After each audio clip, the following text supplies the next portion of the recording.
devotional things, and it said, to live is love. And then I thought, you could flip that around either way. To love is to live. You're not living if you're not loving. And you're not loving if you're not living. It's together. That's life is love. God is love. God is life. God is spirit. And so he gives us that commandment. And the Epistle of John tells us, beloved, let us love one another, because love is of God. Everyone who loves, they're born of God. They know God. Whoever doesn't love, they don't know God. They can't. Why? Why can't they know God if they don't love? Because God is love. That's what the epistle says. God is love. And Augustine says, if that's the only 3 words you know, you got the whole gospel. You're okay. You don't need any other Bible other than God is love. And then live that out in the world. And you think that's Catholic light? Oh yeah, right. That's really big of you. Try living it. Try living that out in the world. It takes that work of the soul, that work of prayer and the Spirit, just to where we can learn to really love our own selves and bring our own selves together, then our marriages together, then our families together, and then our churches together. It is not Catholic light. It's the biggest challenge of your life, and if it's the only thing you worked on your whole life, you wouldn't waste any time. It would be a worthwhile life. And so, to live is to love is to live. Think about that and how that brings us all together. So today's topic is marriage, which is pretty cool, because my son got married yesterday, and you were there, and others were there. You were there, and you were there. You gave a toast, and what a beautiful toast. And so it was, and so many here helped. And when I was there, one of his new in-laws came up to me. They must have been from a little bit further out than the closest ones of that family, and they said, Father, thanks. This was a beautiful wedding. And you know what? We never seem to get together anymore. And here we are. We're all together as a family again. And not just with our family, but with your family. And we feel like we belong, and we feel the life, we feel the love, and they were all excited again. Why? Because there was a marriage. Someone got married. So marriage is intended to do just that. Bring everyone together. There's no way you can take marriage, which is to bring everyone together, and then divide it. And so in the gospel we read yesterday and today, and God says, what God has joined, God's joining, men must not divide. So this is what happens in our life. God's always joining, we're always dividing. God's always joining, we're always dividing. And we do it even with our own souls, with our own selves. It comes, this division, it's deep within us. It's not just between me and you, it's between me and me. Because at some point early in our life, we just divide and disconnect from our soul. We don't even live out of our soul. Or Teresa of Avila says, most Catholics don't even know what their soul is. They don't even interact with their soul their whole life. They don't even know what that is. And she said, it's like a diamond. It's like the amazing jewel of our whole creation, of our whole life. There it is, ignored for a whole life. Our own soul.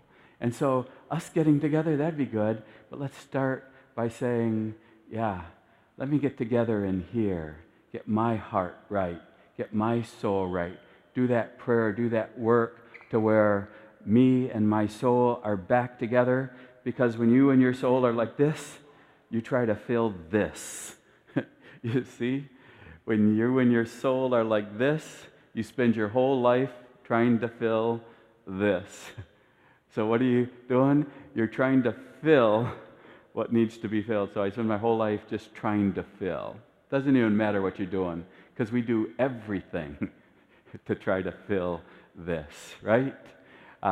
We try to fill it with doing better, with being the best student, with getting a job, with working. We try to fill it with alcohol. We try to fill it with sex. We try to fill it with drugs. We try to fill it with sports. We try to fill it with houses. We try to fill it with success. We try to fill it with money. We try to fill it with power. We always spend our whole life just trying to fill the fact that our soul and our life are not even together. Then Teresa and all the saints can say, yeah, we don't even know really what our soul is. How is that possible? Yeah, this love poured out into our hearts.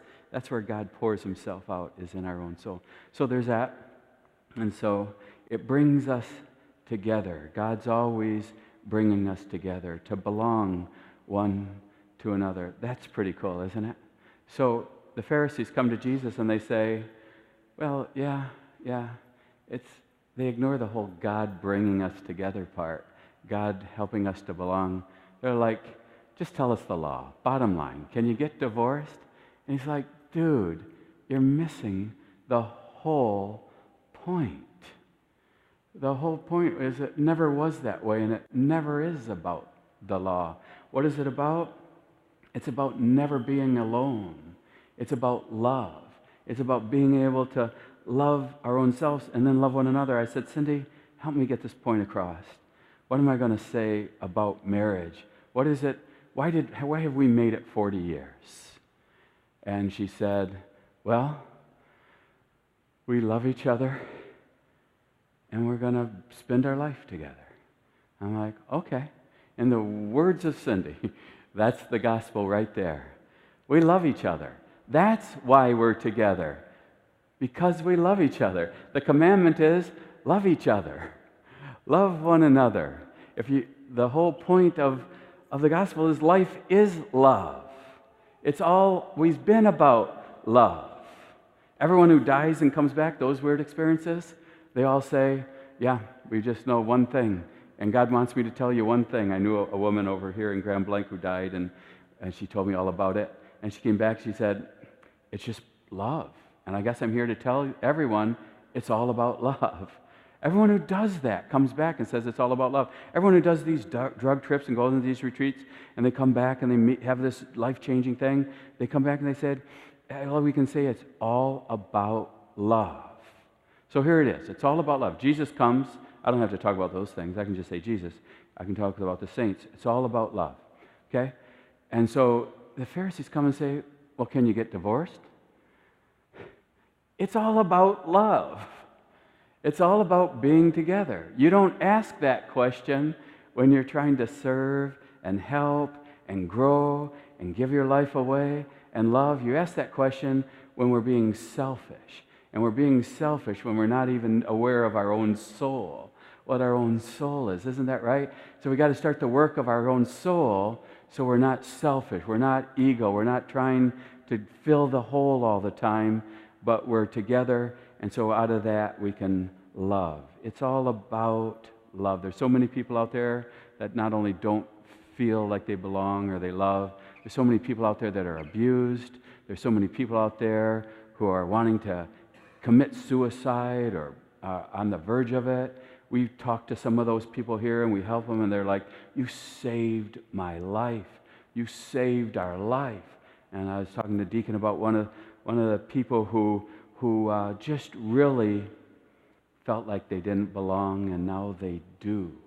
We're here to make people belong to God, to one another, to themselves, and that kind of a thing. And so everyone belongs. Everybody. No one's alone. We're all in this together. Even little kids. In the time of Jesus, little kids were property. Yeah, you could do whatever you want with them. You could beat them, you could work them, you could do whatever you wanted with your kids.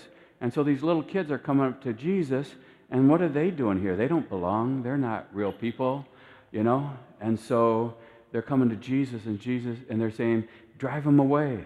And Jesus says, no, everyone belongs. Let the children come to me. Let the lepers come to me. Let the women of ill repute come to me. Let the tax collectors come to me. Let you come to me. Yeah, even you can come to Jesus. We've seen that over and over in the gospel. Everyone belongs, and today even the children belong. There's a story about this family that went to a restaurant, and they were ordering, and the mom orders, the dad orders, and then the little girl, she's just like my little Josie, like 4 years old. She's like, I'll have a hot dog, fries, and a Coke. And her dad says, oh, no, you won't. You'll have meatloaf, potatoes, and green beans. And when the dad's done saying what she'll have, the waitress turns to the little girl and says, do you want anything on that hot dog?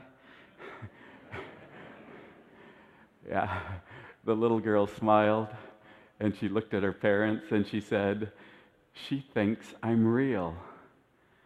Yeah, she thinks I'm real. That's probably when the soul and our lives separate about that point, because no one believes we're real. Yeah, let the little children come unto me. Woe to you if you do that damage that's going to separate them from their souls and from God and from that idea that they belong and that God loves even them. Yeah, even you. Do you believe it? Sometimes I believe God can love even the tax collector, but not me. Yeah, are you like that? Or some believe he can love even the tax collector, but not this other person. Everyone belongs. And so when we live in that reality, life is love, love is life. I'm not making that up. That's Jesus. That's John. That's the saints. That's our faith. And what a wonderful faith we have.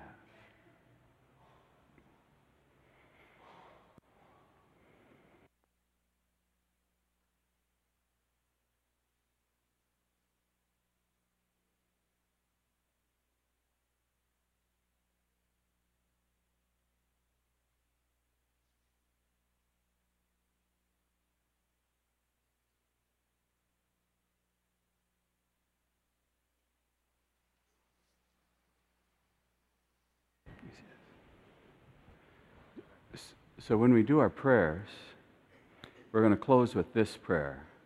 It's either in your pew or it's going to be up on the screen, whichever works best for you. Might be best just to watch the screen, but if you still have this, we're going to pray it all year, aren't we? All year we're going to pray this until it gets into our very soul.